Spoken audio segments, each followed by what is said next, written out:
ഏതായാലും ഒരു പെൻഷൻ കാര്യത്തിൽ തീരുമാനമായിട്ടുണ്ട്. 2000 രൂപയാണ് എല്ലാവർക്കും ഇതിനു മുമ്പ് കിട്ടിക്കൊണ്ടിരുന്ന പെൻഷൻ.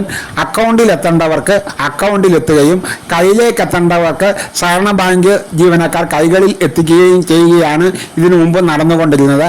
ആ രീതിയിൽ തന്നെ തുടരുവാനാണ് തീരുമാനമായിട്ടുള്ളത്. ജൂൺ 19 തീയതിയാണ് ബഡ്ജറ്റ് വരുന്നത്. അതോടുകൂടി 2500 രൂപ വരെ ആക്കുവാനാണ് സാധ്യത കൂടുതൽ. ചിലപ്പോൾ 3000 വരെ ആക്കുവാനും സാധ്യതയുണ്ട്. ഏതായാലും ബഡ്ജറ്റ് 19 തീയതിയാണ് നടക്കാൻ പോകുന്നത്. അതുവരെ നമുക്ക് കാത്തിരിക്കേണ്ടതുണ്ട്. UDF സർക്കാർ വന്നതോടുകൂടി പെൻഷൻ പ്രായം കൂട്ടുമെന്ന് മന്ത്രി പറയുകയുണ്ടായി. അത് മുമ്പോട്ട് പോകാൻ സാധ്യത കുറവാണ്.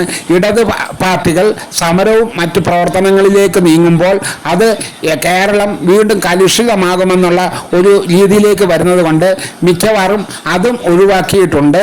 പെൻഷൻ പ്രായം പണ്ടത്തെ പോലെ തന്നെ പോകുവാനാണ് തീരുമാനമായിട്ടുള്ളത്. അപ്പോൾ ഇന്നത്തെ വീഡിയോ ഇത്രയേ ഉള്ളൂ. ഇനിയും ഇതുപോലെയുള്ള വീഡിയോകളുമായി വരാമെന്ന് നല്ല ആത്മവിശ്വാസത്തോടെ ഗുഡ് ബൈ.